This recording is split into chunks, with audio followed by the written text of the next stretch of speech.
വെറുതെ കുത്തിരിക്കാം, എങ്ങനെയൊക്കെ മനസ്സമാധാനത്തോടെ കിടന്നിറങ്ങാമെന്ന് വിചാരിച്ചിട്ടായിരിക്കും വീട്ടിലേക്ക് വരുന്നത്. വീട്ടിലെത്തി കഴിയുമ്പോൾ ഇടയിലൊക്കെ പോകണ്ട. അപ്പം അങ്ങനെ ഇറങ്ങിയൊരു ദിവസമാണ് ഇന്നും. അപ്പം ഞാനും അവനും കൂടി ദിസ് ഇസ് മൈ ഹസ്ബൻഡ്, ബാക്കിയുള്ള കാര്യങ്ങളൊക്കെ നമുക്ക് വയ്യ പറയാം, സമയമുണ്ടല്ലേ. അപ്പോൾ നമ്മൾ നമ്മുടെ സ്ഥലത്തെത്തി നോക്കി കഴിഞ്ഞപ്പോൾ 2 ബോർഡ്. ഇതിൽ ഏത് ബോർഡിൽ കയറുന്ന കൺഫ്യൂഷൻ അടിച്ച് നിന്ന് മേളിൽ കയറിയപ്പോഴാണ് 2 ബോർഡ് ഒറ്റ ബോർഡാണെന്ന് മനസ്സിലായി. നിങ്ങൾക്ക് മനസ്സിലായോ കാര്യം? എനിക്ക് മനസ്സിലായി. അപ്പോൾ ഇത് കാണുമ്പോൾ നിങ്ങൾക്കൊരു ഹോസ്പിറ്റൽ വൈബ്, ഒരു ക്ലിനിക്കൽ സെറ്റപ്പ് ഫീൽ ചെയ്യുന്നുണ്ടോ?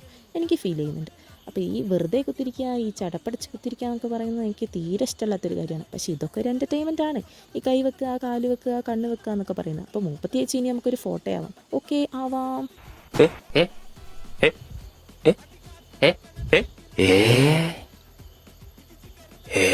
അങ്ങനെ നോക്കിയപ്പോഴാണ് ഇത് വലിയൊരു ചതിയാണെന്ന് മനസ്സിലായി ഗൈസ്. ഇതാരാന്ന് നിങ്ങൾക്ക് മനസ്സിലായി? ഞാൻ തന്നെയാണ് ഈ അണ്ടിപോയ അണ്ണാനെ പോലെ കുത്തിരിക്കുന്നത്. ഞങ്ങളവിടുന്ന് സ്ഥലം കാര്യമാക്കി പോകുന്ന വഴിക്കാണെങ്കിൽ പൊരിഞ്ഞ വെയിൽ. അങ്ങനെ ഒരു കടയിൽ കയറി എന്തെങ്കിലും കഴിക്കാമെന്ന് പറഞ്ഞ് കുത്തിയിരുന്നപ്പോഴാണ് ഈ ഫോട്ടോയിനെ കുറിച്ച് ചർച്ച ചെയ്യുന്നത്. ഓൻ എന്തൊക്കെയോ പറഞ്ഞു, പക്ഷേ എനിക്ക് മനസ്സിലായില്ല. പക്ഷെ നമ്മൾ മനസ്സിലാവാത്ത ഭാവം നടിക്കരുത്. അങ്ങനെ വീട്ടിലെത്തി കഴിഞ്ഞപ്പോഴോ വീട്ടിലേക്ക് വണ്ടി പോകില്ല. കാരണം എന്താ വെച്ചാൽ വരുമ്പോൾ ഇതൊന്നും ഇല്ലായിരുന്നു, പക്ഷേ പോകുമ്പോൾ ഇതൊക്കെ ഉണ്ട്.